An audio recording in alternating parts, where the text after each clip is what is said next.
Quero falar sobre um tema muito polêmico essa noite no meio evangélico.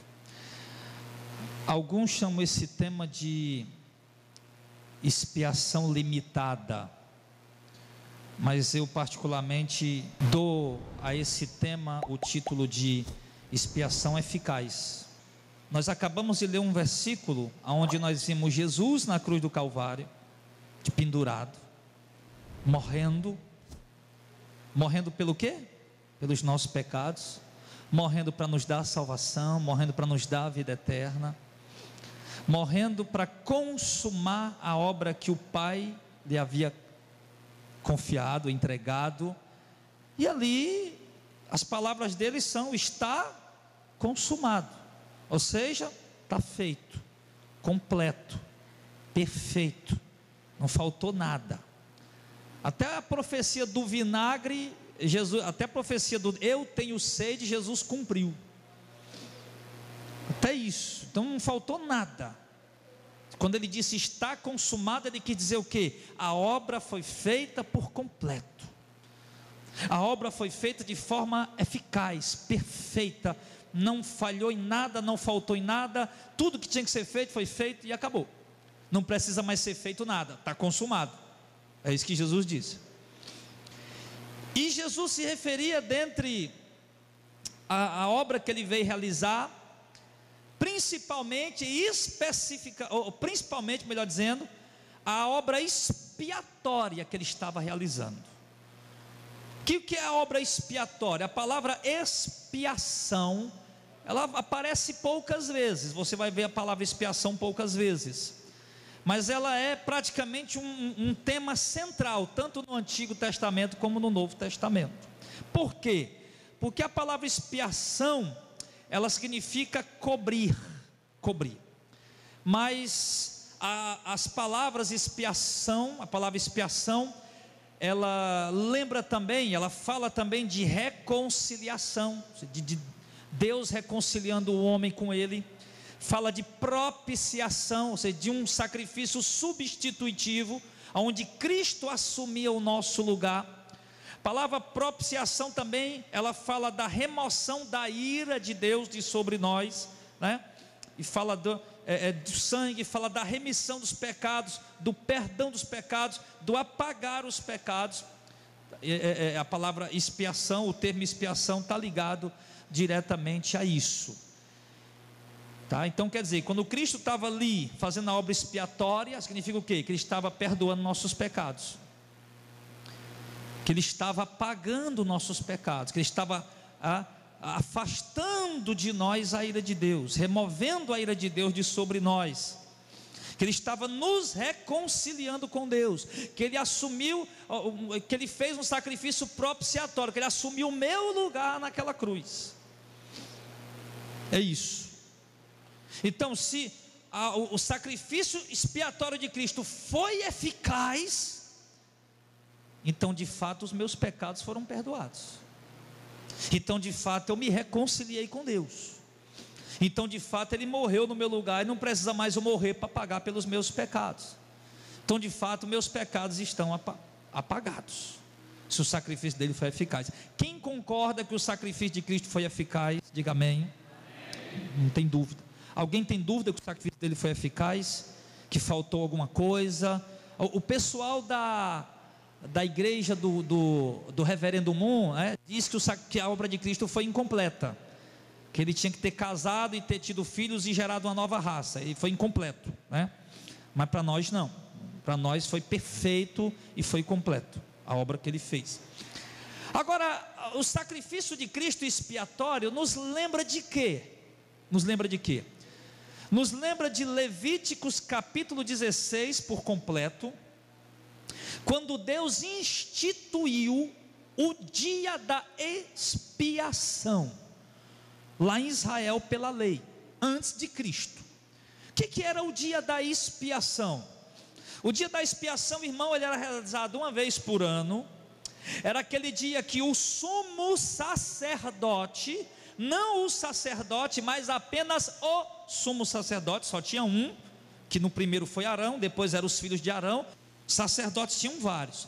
E esse único sumo sacerdote no antigo Israel, ele uma vez por ano, ali entre o dia 10 de outubro, 10 de novembro, ele entrava no lugar chamado Santo dos Santos, onde estava a Arca da Aliança. Só ele quem podia entrar, e era só uma vez por ano.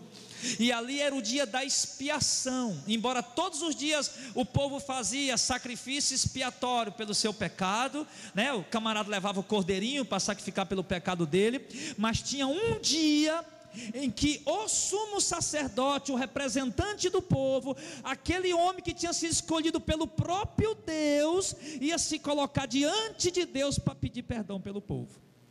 E ali traziam 2 bodinhos novos, né, cabritinhos, um cordeiro de 1 ano, ao qual ele degolava e pegava o sangue, ali aspergia no altar lá de fora. Depois ele entrava lá no santo lugar com as vestes apropriadas. Antes ele tomava um banho ritual, botava as vestes apropriadas, pegava o sangue, pegava o incenso, ia lá no santo lugar, na presença de Deus, representando o povo, e ali pegar o sangue do cordeiro que ele tinha matado, colocar nas pontas do altar. E se Deus recebesse, e outra coisa, o sumo sacerdote entrava ali com a corda na cintura, um sino nos pés, porque se ele entrasse em pecado, indigno, o povo estava lá fora, estava todo mundo lá fora. Se o sumo sacerdote morresse, é porque Deus não tinha recebido o pecado, o sacrifício dele pelo povo, não ia perdoar o povo, né?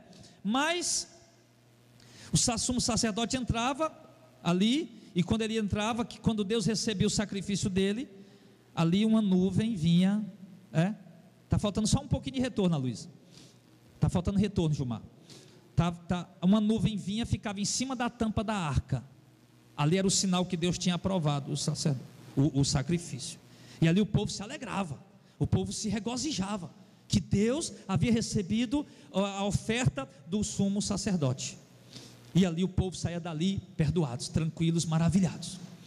Agora olha qual era a oferta que o sumo sacerdote entrava lá, com sangue de um cordeiro que ele tinha matado, um sangue alheio, e ele era um homem perfeito. Primeiro ele fazia um sacrifício por ele, depois pelo povo, só então ele entrava no santo lugar, com sangue alheio, sangue emprestado. E aí quando ele entrava, fazia o sacrifício, Deus recebia.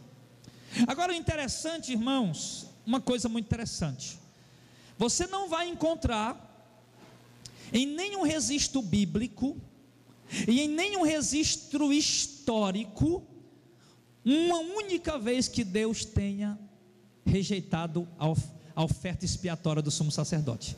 Você não vai encontrar. Eram todos homens imperfeitos, mas ele fazia todo aquele ritual direitinho, se preparava, se santificava, fazia o sacrifício por ele, com o sangue das ovelhas. Quando ele entrava lá, Deus recebia.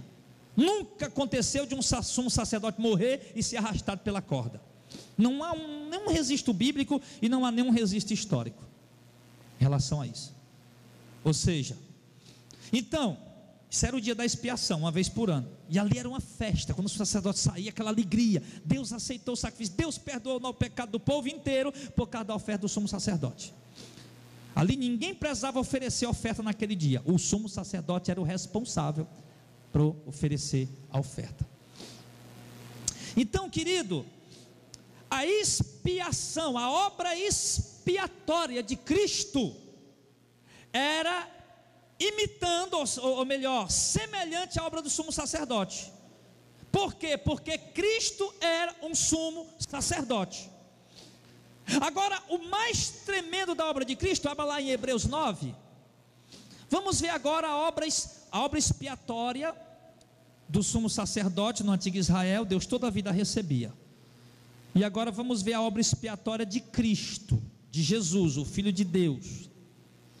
Diz assim, Hebreus 9, do 11 ao 14: mas vindo Cristo, sumo sacerdote dos bens futuros, por um maior e mais perfeito tabernáculo, não feito por mãos, isso é, desta criação, nem por sangue de bode e de bezerro, mas pelo seu próprio sangue, entrou uma vez no santuário, havendo efetuado uma eterna redenção, para porque se o sangue de touros e bodes e a cinza de um novilho aspargida sobre o altar os santificava, quanto à purificação da carne, quanto mais o sangue de Jesus Cristo, que pelo Espírito eterno se ofereceu a si mesmo maculado a Deus, purificará a nossa consciência das obras mortas para servirmos ao Deus vivo.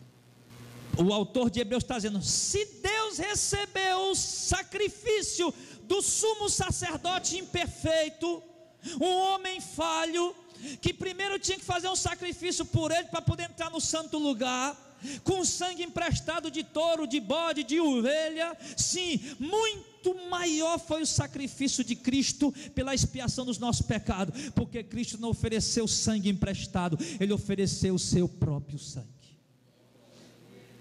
Se a obra do sumo sacerdote hebreu antigo era válida diante de Deus com sangue de touros, de bezerros e de bodes, quanto mais o sacrifício de Cristo fez por nós, entregando-se Ele mesmo. O que eu quero mostrar com isso, irmão? Que o sacrifício de Cristo, se a oferta expiatória do sacerdote hebreu era aceita, quanto mais a oferta expiatória de Cristo.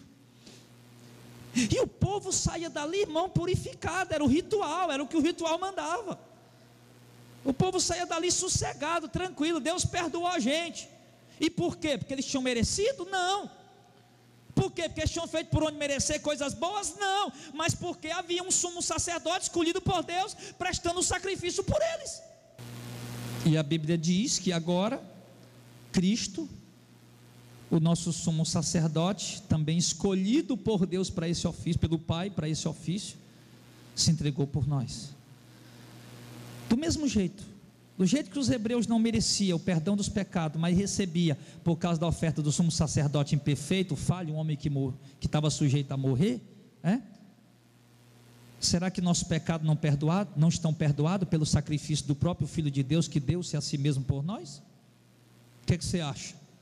Porque se o sacrifício, a oferta de um sumo sacerdote imperfeito era eficaz, quanto mais o sacrifício de Cristo é muito mais eficaz e perfeito. Amém, pessoal? Então, sem dúvida alguma, o sacrifício de Cristo foi eficaz. Hebreus 1, do 1 ao 3 diz assim: havendo Deus antigamente falado muitas vezes, de muitas maneiras aos pais pelos profetas, a nós falou-nos nesses últimos dias pelo Filho, se refere a Jesus, a quem constituiu herdeiro de tudo, por quem fez também o mundo, o qual, sendo o resplendor da sua glória e a expressa imagem da sua pessoa, e sustentando todas as coisas pela palavra do seu poder, havendo feito por si mesmo a purificação dos nossos pecados, assentou-se à direita da majestade nas alturas. Olha o que ele está falando. O sumo sacerdote todo ano tinha que entrar, novembro, dezembro, dia 10, outubro, novembro, dia 10, mais ou menos outubro ou novembro, no dia 10 ele tinha que entrar. E aqui ele está dizendo que Cristo entrou só uma vez. E o sumo sacerdote, irmão, entrava num templo feito por mãos humanas. Cristo entrou no templo feito pela mão de Deus, o céu. O sumo sacerdote oferecia sangue emprestado, Cristo ofereceu o sangue dele próprio mesmo.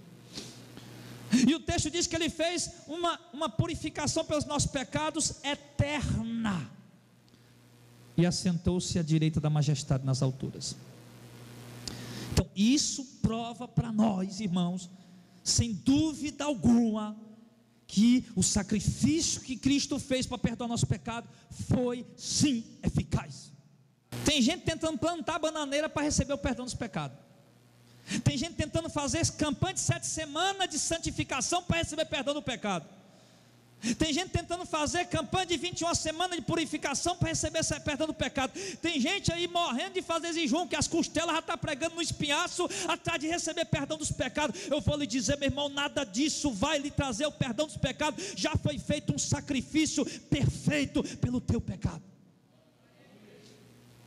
Não há nada que possamos fazer para alcançar o perdão dos pecados. A obra da expiação do pecado já foi feita. Jesus fez a obra da expiação.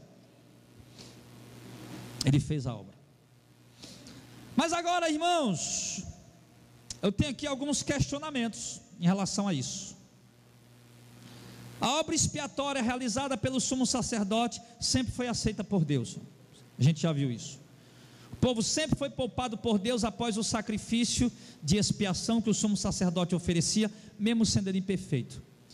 Não seria muito mais eficaz o sacrifício de Cristo por nós? Com certeza. E por quê? Porque Cristo veio ao mundo para salvar os pecadores. Abra lá em 1 Timóteo 1, verso 15.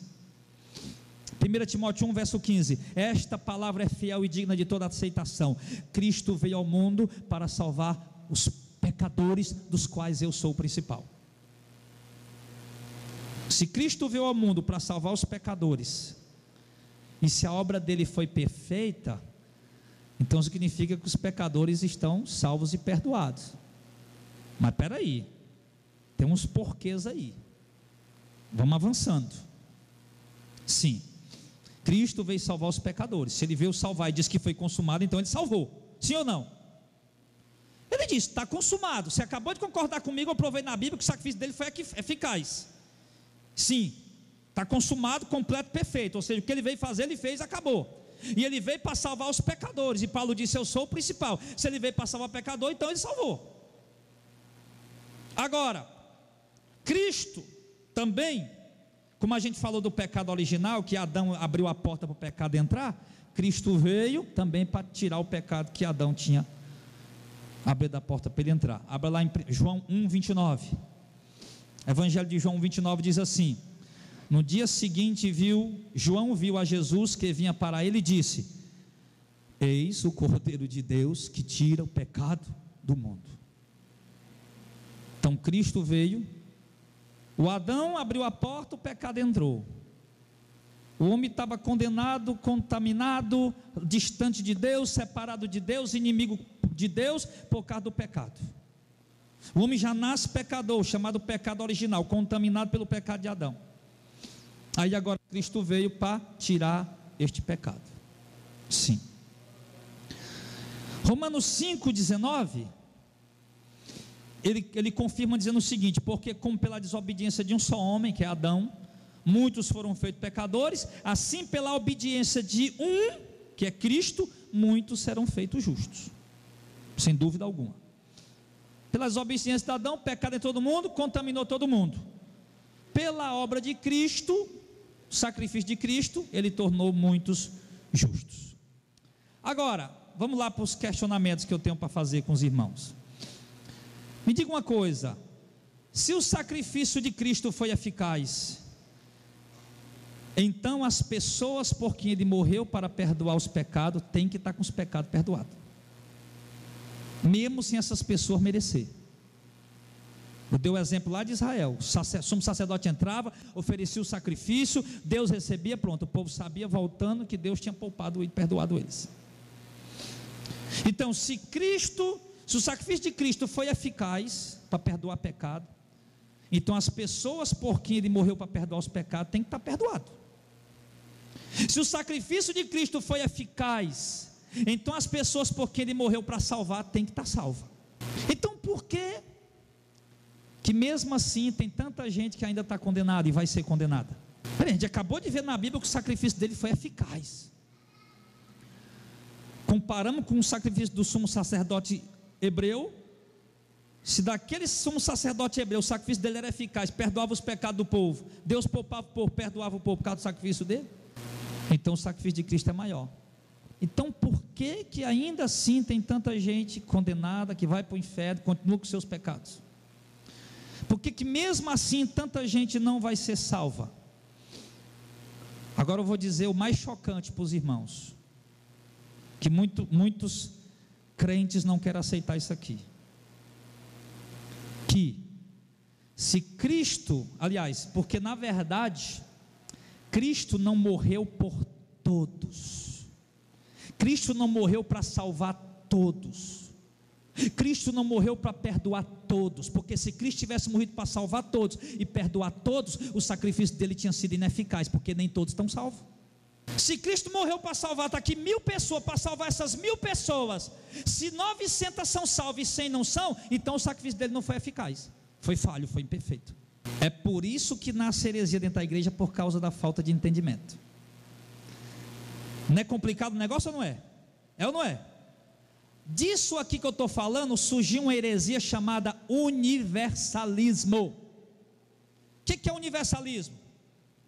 É uns crentes que tem por aí, que dizem que como o sacrifício de Cristo foi eficaz, ele morreu por todo mundo, e mesmo que o camarada esteja em pecado, mas ele vai ser salvo. Mesmo que o camarada esteja em prostituição e adultério, mas ele vai ser salvo. O universalismo prega isso. Por quê? Porque o sacrifício de Cristo foi eficaz. Você está vendo como uma coisa é complicada ou não é? É complicado. Aí o cara vai, não, então realmente o sacrifício de Cristo foi eficaz. Isso aí nós não temos mais dúvida. A Bíblia prova isso. Eu não vou ler todos os textos, porque, meu irmão, tem um monte de texto aqui de Hebreus para ler. Eu digo, não posso ler isso aqui tudo. Vai ser 3 dias de culto direto sem nós nem beber água. Quando eu terminar, tá os irmãos com os olhos tudo seco olhando para mim, eu já estou aqui, morrendo. Mas, irmão, pelo Espírito Santo, um pouquinho que foi falado aqui, a gente sabe que a obra de Cristo foi eficaz. Basta comparar com a obra do sacerdote hebreu, já dá para ver. Não, foi eficaz, acabou a história. Ele deu, não foi sangue de bode de touro, ele deu o sangue dele mesmo. Aí nasceu a heresia universalista, que diz que todo mundo vai ser salvo. Até o Adolf Hitler está lá no céu. Até os piores homens do mundo, né, que nunca obedeceram a palavra de Deus, estão salvos. O universalismo prega isso. Isso é coerente, irmão? Claro que não é. Isso é um absurdo dizer isso. Isso é um absurdo. Mas entenda, Cristo, ele não morreu por todos. Porque se ele tivesse morrido por todos, irmão, todo mundo tinha que estar salvo. Não foi eficaz a morte dele? Se ele tivesse morrido por todos, irmãos, todo mundo tinha que estar salvo. Todo mundo tinha que estar perdoado. O sacrifício de Cristo não falhou. O sacrifício de Cristo não foi falho, não foi imperfeito. Ele disse: está consumado. A questão é que nós temos que entender, irmão, que Cristo morreu para salvar os eleitos. Nós vamos ver isso aqui. Por isso que ele diz: está consumado, está completa a obra, Pai, foi perfeita, não falhou em nada. Expiação, eu assumi o lugar deles, a obra foi expiatória, a obra foi expiatória, eu removi a ira, eu apaguei a ira de Deus foi removida sobre eles. A obra expiatória foi perfeita, foi feita, está consumado. Por quê? Porque foi pelos eleitos. Por isso o sacrifício dele foi eficaz.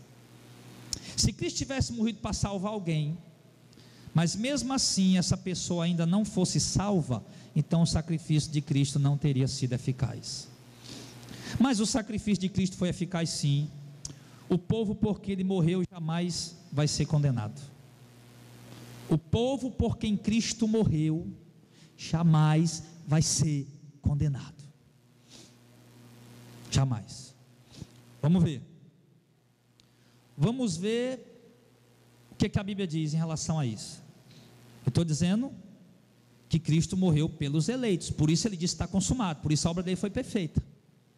Porque, irmãos, dizer que a obra de Cristo foi perfeita, que Cristo morreu para salvar os pecadores, que Cristo morreu para perdoar os pecados dos pecadores, e que Cristo morreu para salvar todos os pecadores, e dizer que ainda sim tem gente indo para o inferno, então é dizer que a obra de Cristo foi falha. Cristo morreu para salvar os pecadores, mas a obra dele foi falha, porque nem todo mundo vai ser salvo. Mas se você conseguir crer que Cristo morreu para salvar os eleitos, aí você vai dizer: de fato a obra dele foi perfeita, porque os eleitos de fato estão crendo, estão sendo alcançados, estão sendo salvos. Vamos ver Mateus 26 do 26 ao 28. E quando comiam, Jesus tomou o pão e, abençoando-o, partiu, deu aos discípulos e disse: tomai e comei, isso é o meu corpo. E tomando o cálice, dando graça, deu-lo dizendo: bebam dele todos, porque isso é o meu sangue, o sangue do Novo Testamento, que é derramado por muitos, para a remissão dos pecados. Cristo está dizendo que o sangue dele ia ser derramado por quantos? Por muitos, não por todos. E esses muitos que ele se refere são quem? Os eleitos. Vamos lá, Mateus 20, verso 27 e 28. A Bíblia diz, irmão, que Deus quer que todos os homens se salvem. Aí, mas por que Deus não salva todo homem? Já que é o que Ele quer. Está lá, 1 Timóteo, né? Capítulo 2, verso 5. Deus quer que todos os homens se salvem, cheguem ao conhecimento da verdade. Então, se a Bíblia diz que, que a fé é um dom de Deus, é Deus quem dá, por que Ele não deu a fé para salvar todo mundo? Aí os arminianos contemporâneos vão dizer, se Deus podia salvar todo mundo, eleger todo mundo para salvar e não salvar, é porque Ele é um monte de palavras pejorativas que eles dizem. Se Deus podia salvar todo mundo e não salvou, então é porque Ele é um carrasco, é porque Ele é um Deus injusto, Ele é um Deus que não tem misericórdia, que não tem amor. Mas peraí, arminiano, se a salvação é pela graça, por meio da fé, e isso é dom de Deus, não vem de nós, como a Bíblia diz, então já que você está dizendo que Deus é carrasco porque não elegeu todo mundo, então por que também que Deus não deu a fé a todo mundo também? Já que Ele que dá a fé para a salvação. E isso os próprios arminianos acreditam nisso, que Deus é quem dá a fé para o homem se salvar. Então a gente vê, irmão, que eles se contradizem, simplesmente por quê? Porque querem, eu estava conversando com o Jackson hoje, querem entender Deus e acaba reduzindo a grandeza de Deus. Irmão, aos nossos olhos, nós somos pessoas, né? Seres humanos. Aos olhos de Deus, a Bíblia chega a comparar, irmãos, com vasos de barro. Mas vamos lá, Mateus 20, verso 27 e 28. E qualquer que entre vós quiser ser o primeiro, seja o vosso servo, bem como o Filho do Homem não veio para ser servido, mas para servir e para dar a sua vida em resgate de muitos, não de todos. Atos 20, 28.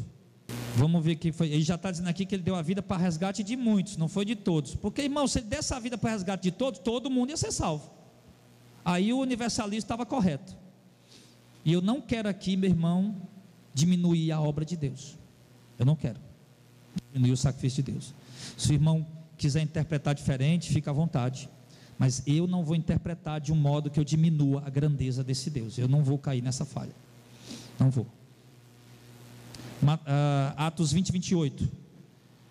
Olhai, pois, por vós e por todo o rebanho sobre que o Espírito Santo vos constituiu bispo, para apacentardes a igreja de Deus, que Ele resgatou com o seu próprio. Quem foi que Deus resgatou com o seu próprio sangue? A sua igreja. Isso quer dizer que Ele morreu, derramou o seu sangue para resgatar, não foi todos, foi para resgatar a sua igreja, que é exatamente o povo eleito. Efésios 5, 25. Efésios 5, 25 diz: vós, marido, amai vossas mulheres, como também Cristo amou e a si mesmo se entregou por. Cristo amou quem? E se entregou por quem? Por ela.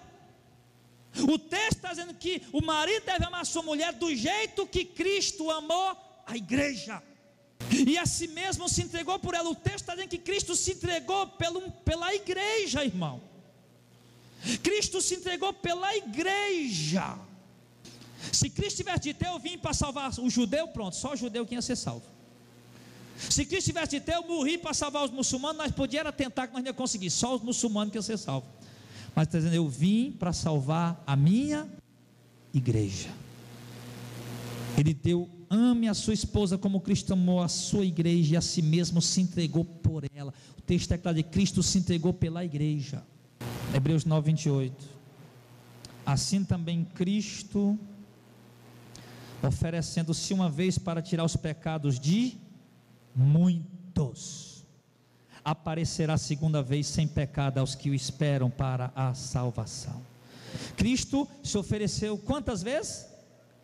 Vai lá, Hebreus 9, 28. Assim também Cristo oferecendo-se quantas vezes? Uma vez para tirar os pecados de muitos. E esses muitos que ele se entregou para tirar o pecado, de fato ele tirou, porque a obra dele foi eficaz.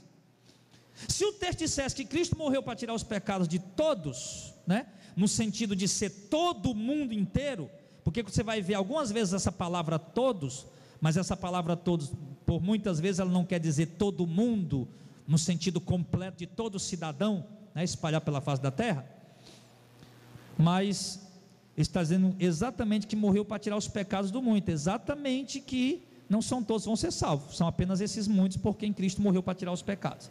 João 10:11, eu sou o bom pastor. João 10:11, vai, eu sou o bom pastor, e o bom pastor dá a sua vida pelas ovelhas. Então ele é o bom pastor, o Cristo, e ele deu a vida, não foi por bodes, pelo mundo todo, ele deu a vida pelas ovelhas, que era o povo eleito. João 17, verso 19, a oração sacerdotal de Jesus. Ele vai para a cruz, ele está se despedindo, ele está orando, ele diz assim: eu rogo por eles. João 17, verso 9, eu rogo por eles, não rogo pelo mundo, mas por aqueles que me deste, porque são Deus. Cristo está rogando pelo mundo para Deus salvar o mundo aqui, irmão? Ele está rogando por quem? Por aqueles que me destes, porque são teus. Sim. Aí interessante que lá na frente ainda, acho que nesse mesmo capítulo, ele diz: e eu rogo também por aqueles que vão crer na pregação desses. Por quê? Porque ainda faltava um rebanho ser junto, o resto do povo ser junto. Irmãos, é tremendo isso aqui. Bom pastor, dá a sua vida pelas ovelhas. Eu não rogo pelo mundo, mas eu rogo por aqueles que me deste, porque são teus. 1 Pedro 2,24, levando ele mesmo em seu corpo os nossos pecados sobre o madeiro, para que mortos para o pecado, pudéssemos viver para a justiça, e pelas suas feridas fomos sarados. O que é que ele está dizendo aqui? Levando ele mesmo em seu corpo nossos pecados sobre o madeiro. Pedro está escrevendo para a igreja. Ele está dizendo à igreja: olha, Cristo levou os nossos pecados sobre o madeiro, a nós, a igreja. Ele está se dirigindo à igreja, como já ficou claro nos versículos anteriores, que ele disse que tinha dado a vida pelas ovelhas, pela igreja, e se entregou por ela. Isaías 53, a última passagem, né, que a gente pretende ler aí, para mostrar que Cristo morreu não pelo mundo todo. Isaías 53, verso 11 e 12, ele verá o fruto do seu trabalho, da sua alma, se referindo ao Messias, à morte do Messias, né? Isaías 53, você sabe que fala da morte do Messias. Ele verá o fruto do trabalho da sua alma e ficará satisfeito. Com seu conhecimento, o meu servo justo justificará a muitos, porque as iniquidades deles levará sobre si. Por isso lhes dei as partes de muito, e com os poderosos repartirá ele o despojo, porquanto derramou a sua alma na morte, e foi contado com os transgressores, mas levou sobre si o pecado de muitos, e intercedeu pelos transgressores. O texto falou tanto no versículo 11, o meu servo justo justificará não todos, mas a muitos, né? E ele levou sobre si os pecados de muitos.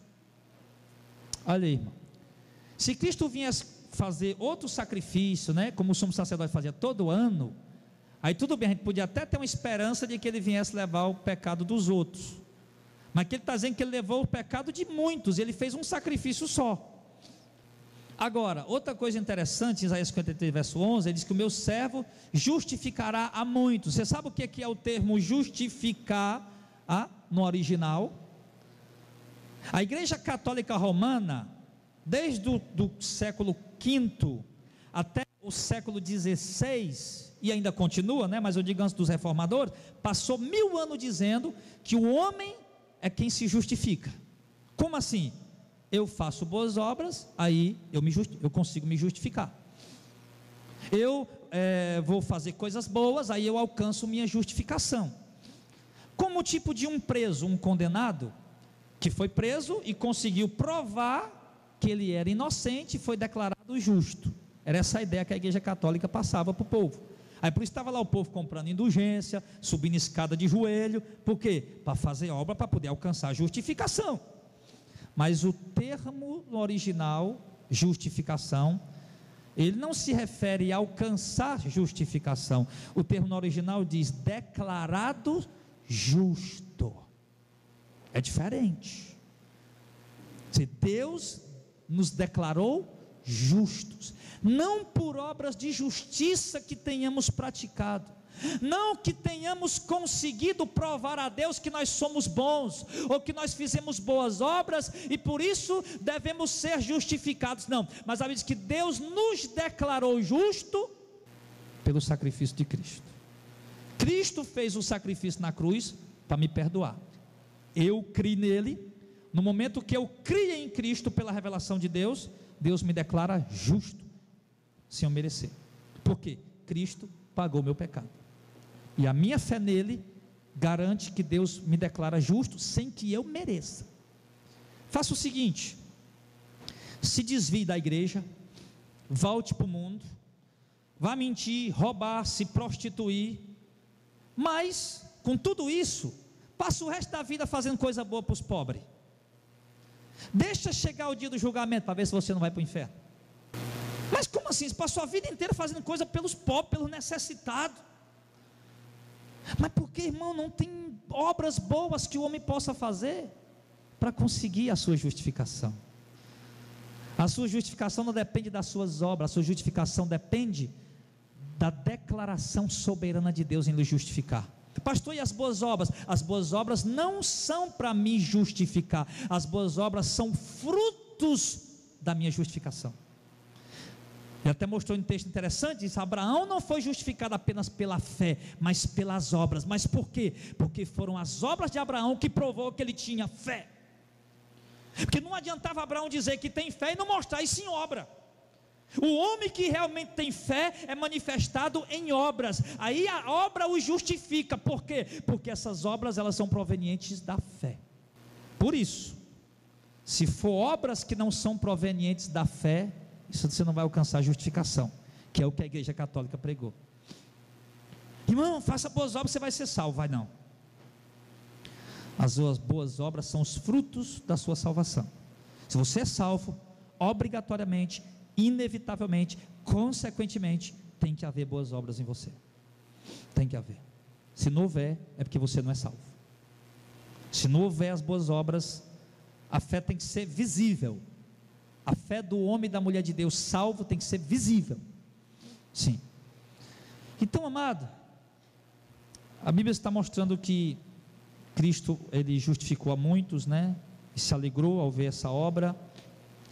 Porque assim, olha, o verso 11 de Isaías 53, ele verá o fruto da sua alma e ficará satisfeito. Com seu conhecimento o meu servo justo justificará muito, porque as iniquidades dele levou sobre si. Já pensou, se Cristo tivesse morrido para salvar todo mundo, ele olhar para o mundo e ver que nem todo mundo estava salvo, ele ia ficar triste? Mas como o texto está dizendo que ele morreu para justificar a muitos e não todo mundo, que ele morreu para salvar a muitos e não todo mundo, então por isso que o texto de Isaías 53 verso 11 diz, que quando ele olha para os que ele morreu para salvar, olha e vê que eles estão salvos, ele se alegra. Porque afinal de contas, meu irmão, se você morresse para salvar 50 pessoas, e só 5 pessoas daquelas que você morreu para salvar, fosse salvo, você ia ficar frustrado, decepcionado. Como é que pode? Eu morri para salvar 50, só salvou 5. E Deus, irmãos, Ele é um Deus eterno, que tem um plano na eternidade que nós não conhecemos. Você tem quantos anos? 40? 60? 80? 90? O homem mais velho do mundo morreu agora, foi enterrado em São Paulo, 120 e poucos anos, acho que 126, né? 126 anos, o cara mais velho do mundo. Deus, irmão, Deus. O mundo, dizem, né, que o homem está na terra há 6.000 anos. 6.000 anos. Os cientistas dizem que o mundo foi criado há 60 bilhões de anos. E antes de tudo isso, Deus já existia. Antes de colocar o homem na terra, Deus já existia. Antes de criar o céu, a terra, o mar e tudo que neles há, Deus já existia. E esse Deus, ele tinha um plano. E nós desconhecemos o plano desse Deus. O homem que tenta compreender o plano que Deus traçou na eternidade passada, antes de nós estar no mundo, vai ficar doido. Por exemplo, eu falei aqui na semana passada sobre a origem do mal, né? que Deus não podia criar o mal, porque Deus, a sua natureza não permitia isso, mas Ele criou o ser que traria o mal para a terra, porque Deus queria o mal presente, mesmo que isso lhe pesasse ao coração, porque através do mal Deus ia provar a humanidade, enfim, ia fazer tudo que está sendo feito aí. Agora, isso é uma explicação teológica, irmão. Se a gente sentar para conversar sobre isso, você vai dizer argumentos para mim, que eu vou ficar atordoado. E eu vou dizer argumento para você, que você vai ficar atordoado, meu irmão, e nós vamos sair de lá tonto, igual duas baratas tontas, rodando, sem saber o que dizer mais. Porque tem coisa, irmão, que não consegue se explicar. Particularmente, por exemplo, meu irmão, me pergunto, pastor Adel, por que Deus só morreu por alguns? Meu irmão, eu lhe digo, eu não sei, eu não faço ideia. Eu só sei porque a Bíblia está dizendo, e eu tenho que aceitar o que ela diz. Pastor, por que a Bíblia está dizendo que Deus só morreu por alguns, que Ele só morreu pela igreja, para salvar a muitos, e não todos? Meu irmão, eu não sei, eu não faço ideia, meu irmão, eu só sei que Ele é soberano, eu não tenho resposta para isso. Eu não tenho.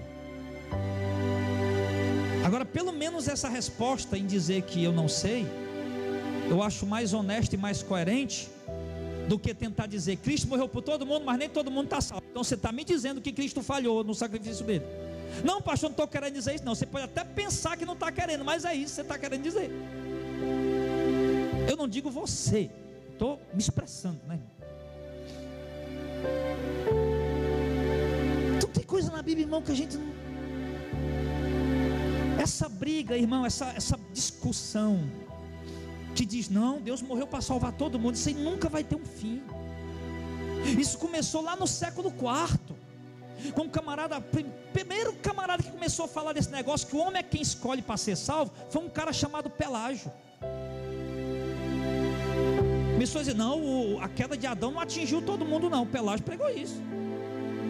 O homem é livre para escolher, o homem é quem escolhe. Pelágio ensinou isso. A queda de Adão não afetou mais Pelágio. Como não, Pelágio? Se está escrito dizendo, não, mas é porque não pode, porque Deus é amor, Deus é misericórdia. Meu irmão, eu sei que Deus é amor, é misericórdia, eu não estou duvidando disso não, mas a Bíblia está dizendo que o pecado de Adão atingiu todo mundo, e que Cristo morreu para salvar só alguns. Aí o Pelágio tentou, irmão, criou uma doutrina lá, meu irmão, que hoje, meu irmão, é reconhecida até pelos arminianos como uma heresia gigantesca. Dizer que o homem é quem tinha o poder de escolher se ia ser salvo ou não. Isso é diminuir a Deus, irmão, na salvação. Deus é soberano, escolheu quem Ele quer salvar. Aí você vai dizer, não, o homem é quem escolhe. Crê que o homem é quem toma a frente de Deus? Vamos lá. Cristo nos comprou para Deus, irmão. Apocalipse 5 verso 8 e 9 diz assim: e havendo aberto o livro, os 4 animais e os 24 anciãos prostraram-se diante do Cordeiro, tendo todos eles harpas e taças de ouro cheias de incenso, que são as orações dos santos, e cantavam um cântico novo, dizendo: digno é de tomar o livro e de abrir o seu selo, porque foste morto, e com o teu sangue compraste para Deus homens de toda tribo e língua e povo e nação. Ele estava comprando. A Bíblia diz que lá na cruz do Calvário ele estava comprando gente para Deus. Ele estava comprando homens para Deus. Ah, mas se o homem não quisesse, aí Deus ficou lá torcendo, tomara que eles queiram, tomara que eles queiram. Ah, Jesus morreu para salvar o Jacques. Vixe, mas se o Jacques, solta fogos aí. Meu irmão, Deus é soberano. Deus é onisciente, Deus sabe tudo, Deus determina tudo. Já pensou, Cristo morreu, está aqui, o Cordeiro é digno de abrir o livro, desatar o seu selo, porque foi morto, e com o teu sangue compraste para Deus homem de toda tribo, povo, língua e nação, não só judeu, mas gente de todo lugar da terra. Você comprou, tu, o Cordeiro, comprou para Deus. Mas agora vamos torcer para ver se os homens querem ser salvos. Vamos torcer para ver se os homens aceitam que é salvo. Que é isso, meu irmão? Eu, um pecador miserável como eu, se eu chegar numa bodega daquela, ei meu irmão, quanto é essa chinela em R$100? Está aqui, toma os R$100. Eu comprei, é minha, meu irmão. Eu comprei, eu paguei, está aqui o dinheiro, eu levo para casa, boto nos pés, é minha, acabou a história. Cristo me comprou, não foi com R$100, não foi com $100. Cristo me comprou com o sangue dele, eu pertenço a Ele. Ele pagou por nós. E nós não temos o direito de dizer: não, eu não quero, eu acho, eu não sei. Não, Ele pagou e acabou a história, comprou, é dele. Você possui algo que você comprou? Você tem algo que você comprou? É seu ou não é? Você pagou, você ficou lá esperando: eu paguei, será que o vendedor vai me dar? Tomara que ele me dê. Era assim?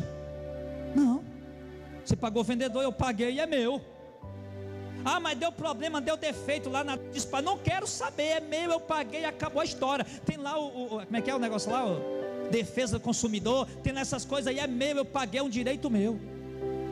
Quanto mais Deus comprando alguma coisa, irmão, quanto mais Deus pagando para adquirir alguma coisa, Ele pagou, é dele. Ele nos comprou, Ele disse: compraste para Deus homens de toda tribo, povo, língua e nação, e acabou. Apocalipse 1, verso 4 ao 6. João, as 7 igrejas que estão na Ásia, graça e paz seja convosco da parte daquele que é, daquele que era e daquele que há de vir, e dos 7 espíritos que estão diante do seu trono, e da parte de Jesus Cristo, a fiel testemunha, o primogênito dentre os mortos, o príncipe dos reis da terra, aquele que nos amou e com seu sangue nos lavou dos nossos pecados e nos fez reis e sacerdotes para Deus e seu Pai. A Ele a glória para todos sempre, amém. O texto aqui ainda é mais forte ainda, irmão. Ele diz que Ele, além de ter nos comprado, Ele nos fez reis e sacerdotes. Sabe para quem que eu estou pregando aqui essa noite? Para reis e sacerdotes comprados pelo sangue de Jesus Cristo. E não tem quem tire isso de você, meu irmão. Se você é um eleito por quem Cristo morreu por você, não tem quem tire isso de você. Por quê? Porque quando nós somos eleitos e chega o tempo de Deus revelar o seu Filho a nós saímos da escravidão da carne e passamos a ser escravos de Cristo. Quando estávamos no mundo, éramos escravos da carne, não podíamos conter nossos impulsos em viver no pecado. Agora nossa consciência é tão escrava de Cristo que a gente não consegue mais nem se desviar por tanto amor e escravidão que nós temos a Ele.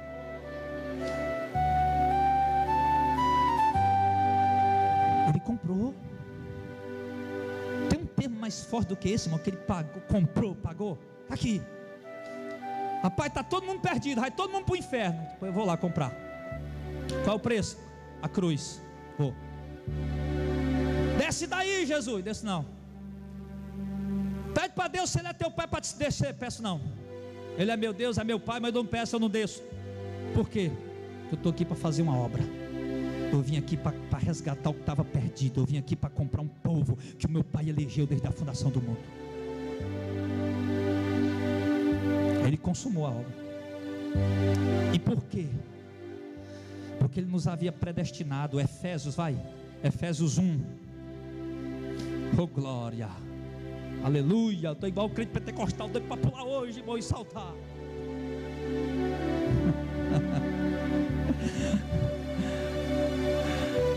Sabe o que os pentecostais, irmão, o problema deles? É que eles dizem que tudo é um mover do Espírito Santo, né? Não, eu estou pulando aqui é de alegria, meu irmão. Estou pulando de gozo, de prazer na presença de Deus. Não, mas foi Deus que me tomou, eu não consegui. Sai do meu irmão, sai de uma cotovelada para um lado, para outro. É Deus, que é poder de Deus, corra nenhuma, rapaz. Por que você não diz? É alegria, é o gozo, é o prazer. Um negócio de embaralhada. Irmão, por que Cristo morreu por nós? Por que Ele nos comprou, nos resgatou? Apenas alguns, porque Ele nos elegeu, Ele nos predestinou. Efésios 1, do 3 ao 14, vamos lá. Bendito Deus e Pai de nosso Senhor Jesus Cristo, o qual nos abençoou com todas as bênçãos espirituais nos lugares celestiais em Cristo, como também nos elegeu nele, em Cristo, antes da fundação do mundo, para que fôssemos santos, irrepreensíveis diante dele em amor. Deus nos elegeu antes de quê, irmão? De fundar o mundo. Sim, E continua: e nos predestinou para filhos de adoção por Jesus Cristo, para si mesmo, segundo o quê? A opinião de terceiro, segundo a vontade do homem, não segundo o beneplácito da sua vontade. O texto diz que Deus nos predestinou para sermos adotados por meio de Cristo, para ser filho deles, e Ele fez isso pelo beneplácito da sua vontade. E para que Ele fez isso? Para o louvor da sua graça, para o louvor e glória da sua graça, pela qual nos fez agradáveis a si no amado, em quem temos a redenção pelo seu sangue, a remissão das ofensas, segundo a riqueza da sua graça, que Ele fez abundar para conosco em toda sabedoria e prudência, descobrindo-nos o mistério da sua vontade, segundo o seu beneplácito, que propusera em si mesmo, de tornar a congregar em Cristo todas as coisas, na dispensação da plenitude dos tempos, tanto as que estão no céu como as que estão na terra. Nele digo, em quem fomos feito herança, havendo sido predestinados, conforme o propósito daquele que nos fez todas as coisas, segundo o conselho da sua vontade. Para bem aí. Nele digo, em quem fomos feito herança, havendo sido predestinados, destinados com antecedência para um fim. Ele está dizendo, Deus nos predestinou, ou seja, Ele destinou o nosso fim antes da criação do mundo. Predestinado conforme o propósito daquele que faz todas as coisas, segundo o conselho da sua própria vontade. Ou seja, Deus não foi perguntar a vontade do homem, Deus não foi perguntar a vontade deste, que foi o conselho da vontade dele, com o fim de sermos para o louvor da sua glória, nós que primeiro os esperamos em Cristo, em quem também vós estáis, depois que ouviste a palavra da verdade, o evangelho da vossa salvação, e tendo neles também crido, foste selado com o Espírito Santo da promessa, o qual é o penhor da nossa herança, pela redenção da possessão adquirida para o louvor da glória de Deus. Agora vá lá para Romanos 5. Romanos 5.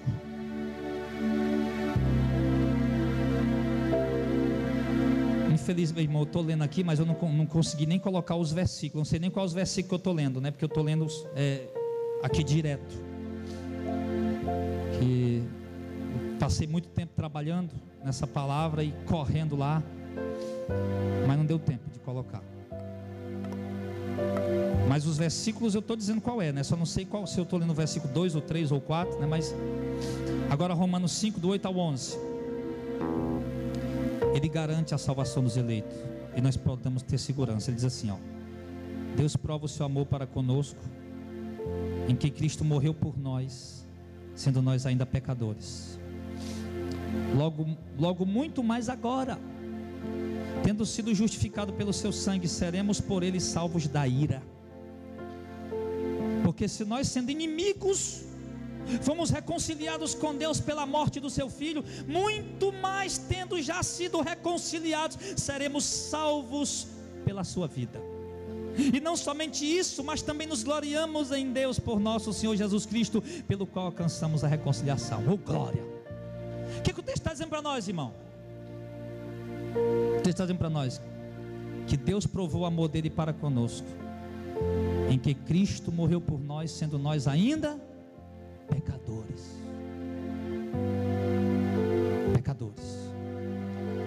Cristo morreu por mim, sendo eu ainda um pecador. Muito mais agora eu devo ter confiança que já estou justificado pelo sangue dele, e tem que ter confiança que seremos por ele salvos da ira. Tem que ter essa confiança, porque ele diz, porque se nós, sendo inimigos, fomos reconciliados com Deus pela morte do seu Filho, muito mais estando já justificados, estando já reconciliados, seremos salvos por ele na sua vida. Se nós, sendo inimigos, ele está dizendo, se nós, sendo inimigos, nós fomos justificados por Deus pela morte do Filho dele, o que ele está falando? Tu era inimigo de Deus, aí Cristo veio, morreu por ti. O Filho de Deus morreu por ti, o inimigo de Deus. Se o Filho de Deus morreu por ti, o inimigo de Deus, e agora tu já está justificado, muito mais Deus não vai te salvar? É claro que vai. Se Ele foi capaz de morrer tu sendo pecador, muito mais agora que tu já está justificado. É isso que Ele está falando.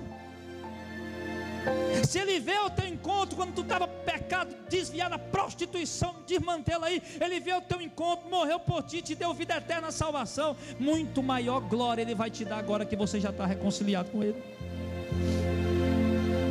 E Ele diz que tudo isso foi pela graça. Romanos 8. Vamos correr. Romanos 8, do 1 ao 6. Eita Deus. Portanto agora nenhuma condenação há para os que estão em Cristo Jesus, que não andam segundo a carne, mas segundo o Espírito. Porque a lei do Espírito de vida em Cristo me livrou da lei do pecado e da morte. Porque o que era impossível à lei, visto como estava enferma por causa da carne, Deus enviou o seu Filho em semelhança da carne do pecado, mas claro, sem pecado. E pelo pecado condenou o pecado na carne, para que a justiça da lei se cumprisse em nós, que não andamos na carne, mas segundo o Espírito. Porque os que são segundo a carne se inclinam para as coisas da carne, mas os que são segundo o Espírito se inclinam para as coisas do Espírito. Porque a inclinação da carne é morte, mas a inclinação do Espírito é vida e paz. O que Ele está falando para nós? Ele está dando a nós a certeza da salvação. É isso que Ele está dando. Não há mais condenação para quem está em Cristo. Se você tem o Espírito de Cristo, você é dele. Não há mais condenação para você. Ah, pastor, mas agora eu vou aproveitar, já que eu estou em Cristo, já que eu sou eleito, já que não tem mais condenação para mim, eu vou trair minha mulher, eu vou beber cachaça, eu vou voltar para o mundo. Vai, e com isso tu vai provar o quê? Que tu é um condenado. Porque se tu é um eleito de verdade, sabendo disso, tu vai amar ainda mais a Deus. Sabendo que Ele te elegeu, tu vai ainda andar mais no temor do Senhor, na presença de Deus. Romanos 8, 28.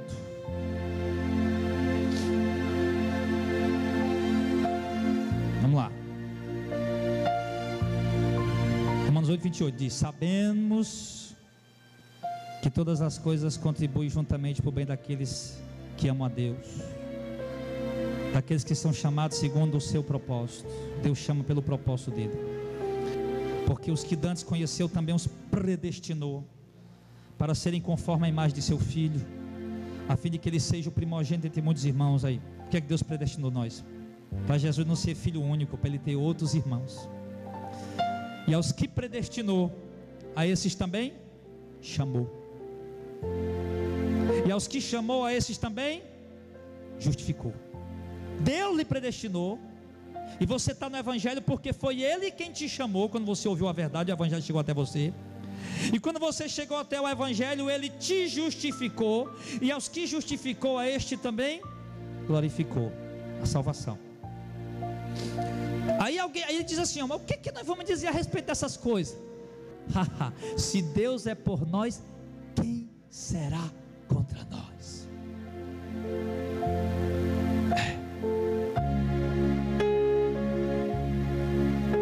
Que diremos a respeito disso, meus irmãos? Se Deus é por mim, é por ti, quem vai ser contra nós? Aí ele diz mais: aquele que nem mesmo ao seu próprio filho poupou, antes o entregou por todos nós, como não nos dará também com ele todas as coisas? Claro que dará. Quem intentará acusação contra os escolhidos de Deus? Se é Deus quem os justifica. Porque quem vai ousar acusar um escolhido de Deus, se foi Deus quem o justificou? Quem o condena? Claro que ninguém, pois é Cristo quem morreu, ou antes ressuscitou dentre os mortos, o qual está à direita de Deus e também intercede por nós. Está dizendo que ninguém pode nos condenar, ninguém pode nos acusar.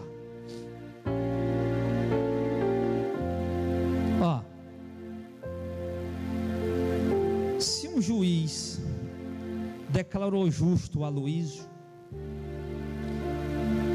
claro que as leis, né? Usando as leis aí você consegue com o juiz. Não, juiz, você está errado. Mas Deus é o justo juiz.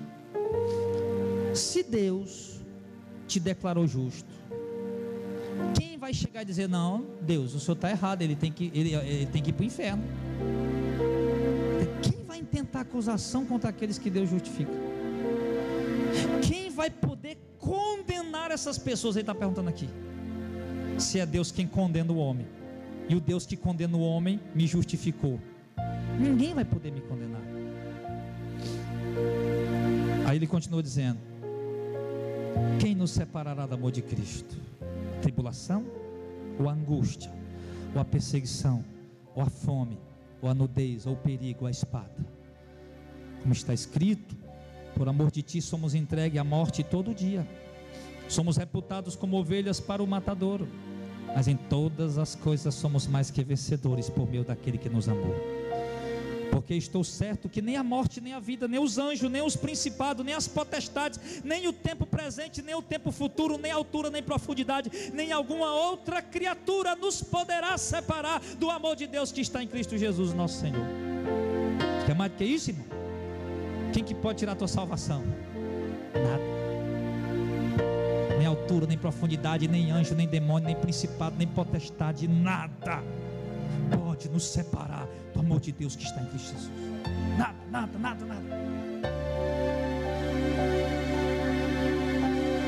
Irmão, nós somos imperfeitos.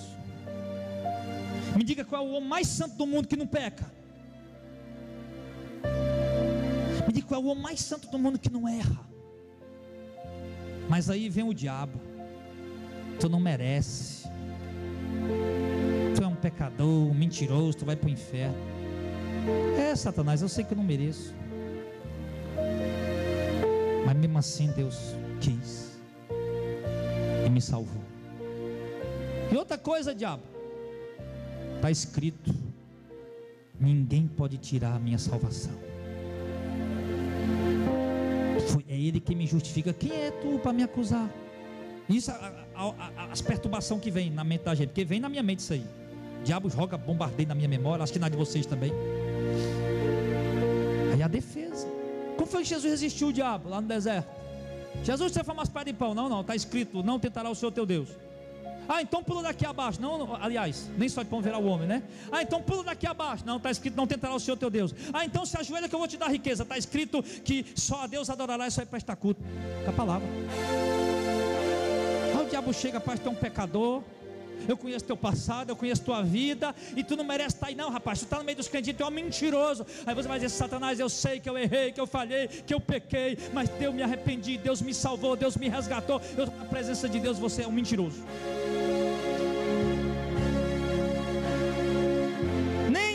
Nem profundidade, nem alguma outra criatura nos poderá separar do amor de Deus que está em Cristo Jesus. Tem gente que ouve essa pregação e diz: eu acho essa pregação prepotente. Prepotente, meu irmão. Prepotente, sabe qual é? É pelagiano, arminianismo, que diz: eu quem escolho ser salvo. Isso é prepotência, isso é arrogância. O cara achar que merece, ele quem escolhe. Pois eu não mereço nem escolho, foi Deus que me escolheu sem eu merecer. Descer mais do que isso não tem como. Eu já vi gente lá, a pregação dizendo que Deus é quem elege o homem. Isso é uma pregação muito arrogante, prepotente. Como é que é? Mas você ouviu de trás para frente a pregação. O cara está acabando de dizer que ele não merece, que foi Deus quem escolheu. Tu vem dizer que é arrogância? Arrogância é tu dizer que é tu quem escolhe. Isso é. Romanos 9. Hoje é Natal, podemos ficar até meia-noite. Cadê o frango? O frango não, como é que é? Deu o peru do Natal. Amanhã é feriado, os irmãos precisam acordar cedo. Até meia-noite. Não, irmão, estou terminando já, viu? Já terminar. Deixa, é bom que vocês demoram um pouquinho, né? Talvez você vá almoçar, jantar na casa de alguém, eu não sei. Aí você chega lá, já tá pronto, né? Parece que você está esperando. Aí chega lá, a comida já está botada. Aí você vai estar quentinha para mim, que eu não vou jantar na casa de ninguém não, viu? Romanos 9, do 9 ao 24. Aí, porque a palavra da promessa é essa: por esse tempo virei, olha Deus falando, virei e Sara terá um filho. Não somente esta, mas também Rebeca, quando concebeu de um, Isaque nosso pai. Porque não tendo eles ainda nascido, ele fala de Jacó e Esaú, nem tendo feito bem ou mal, para que o propósito de Deus, segundo a eleição, ficasse firme, não por causa das obras, mas por aquele que chama. O propósito de Deus fica firme não por causa de obra da eleição, é pelo chamado de Deus. Foi-lhe dita a ela: o menor servirá ao maior. Mas como, Senhor? O Senhor está sendo injusto. Jacó e Esaú nem nasceu ainda. O Senhor já está dizendo que o Esaú vai servir o Jacó. Como é que pode? O Senhor está sendo injusto? Não. Ele está dizendo que Deus elege, não baseado nas obras do homem, é pela vontade dele. E ele diz ainda mais, como está escrito: Deus diz: eu amei a Jacó e odiei Esaú. Deus é injusto? Vai falar para Deus é injusto. Está escrito aí, irmão. Eu amei Jacó e aborreci Esaú. Por quê? Poxa vida, os meninos era 2 embrião no ventre lá da Rebeca. Os meninos tinham nem nascido ainda. Deus já está dizendo: eu odiei Esaú e amei Jacó. Ui, meu Deus do céu. Que diremos, pois? Olha aí, acompanha, irmão. Há injustiça da parte de Deus? Está escrito. Aí o que é que Paulo responde? De maneira nenhuma. Mas como não, Paulo? É claro que é injustiça da parte de Deus, Paulo. Como é que Deus escolhe um menino e rejeita o outro, uma criatura dessa que nem fizeram bem ou mal ainda? Aí Paulo vai e diz: por isso diz a Moisés: me compadecerei de quem eu me compadecer, e terei misericórdia de quem eu tiver misericórdia. Assim, pois, não depende de quem quer, nem de quem corre, mas de Deus que se compadece. Meu Deus do céu. Porque diz a Escritura a Faraó, olha o que a Escritura diz a Faraó: para isso mesmo eu te levantei, Faraó, para em ti mostrar o meu poder, para que o meu nome seja anunciado em toda a terra. Logo, pois, compadece-te de quem quer. Olha o que é que Deus faz: compadece-se de quem quer e... Não, a igreja está lendo, amém? Compadece-se de quem quer e endurece a quem quer. Quem que faz isso? É Deus. Se alguém abrir o coração para crer em Cristo, é porque Deus está dizendo: Deus se compadeceu dele. Mas por que Deus viu bom nele? Deus não viu nada de bom nele, ele simplesmente quis. É porque Deus endureceu. Não está escrito ou não está? Então, se alguém não quis, rejeitou, é porque Deus endureceu. Mas por que ele endureceu? Não sei, porque ele quis. Mas o cara é tão gente boa. Tem gente melhor do que eu, do que tu, irmão. Tem ou não tem? Eu conheço um monte de gente melhor do que eu. Às vezes eu digo: Senhor, ter escolhido eu, Senhor. Olha quanta gente boa aí que era para o Senhor ter escolhido. O Senhor escolhe logo eu.